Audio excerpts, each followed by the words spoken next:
Hi, I'm Marc Munroe Dion, Herald News columnist. Today, I'm at the Harbour Mall, or what remains of the Harbour Mall. You know, Fall River is the only communist country I've ever lived in. I say this because in Fall River, decades of government giveaways have gotten us to the point where we can no longer tell the difference between government and private industry. That's why, whenever there's any kind of economic disaster in Fall River, public or private, the first question that gets asked is, what's the mayor going to do about that? The first thing you need to know about the old Harbour Mall is that they spelled harbor H-A-R-B-O-U-R. They put that U in there to make it sound classy. Here's a life rule for you. Nobody with any class ever says that anything sounds classy. Slowly but surely, as the mall's deteriorated, it got that sort of memory shine that things get in Fall River, like Lincoln Park, downtown movie theaters, the China Royal. My wife, who was a teen in the 1980s, can hardly drive past this mall without beginning to sniffle. Do I have a Harbour Mall memory? Matter of fact, I do. I have one of those Christmas villages, you know, the little houses that light up from the inside. And every year, I used to come to Bradley's the day or two after Christmas because you could get the little houses at half price. I still remember the day I got the tiny little newspaper office.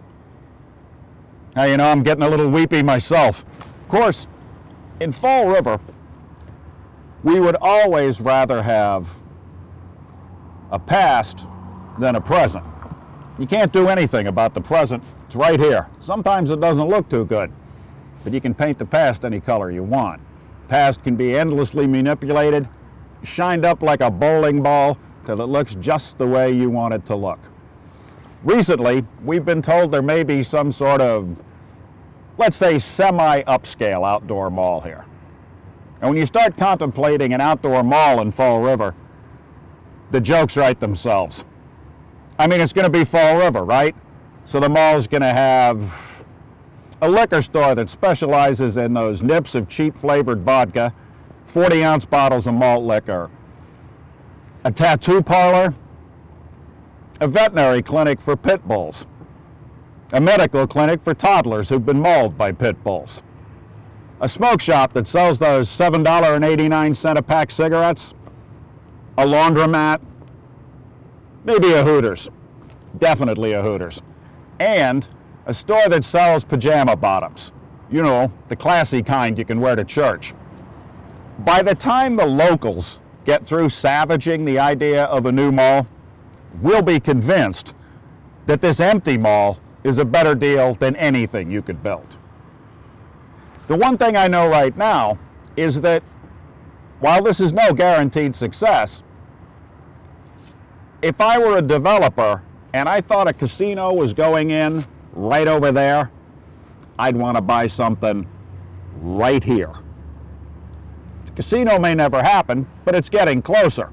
And of course the mall isn't supposed to happen because it was announced by the much despised Mayor Sam Sutter, now voted out of office.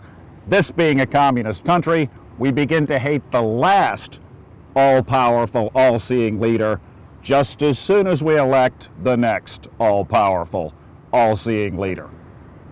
Is this a guaranteed success? No. And that's another difference between government and the private sector. Government runs a program, it doesn't have to make money. If it loses money, they shovel more money into it. In the private sector, you buy something, you make an investment. It's successful, you make money. It dies, you lose your investment. It's how capitalism works, even though the locals don't see all that much capitalism. Why can't a private business guarantee it will be successful? I just explained why, and as you can see, well, this last business, collection of businesses, wasn't successful forever, because despite what we want, nothing's forever. What I say about a proposed new retail development here is something that hardly anyone in Fall River ever says. Let them try it. See what happens.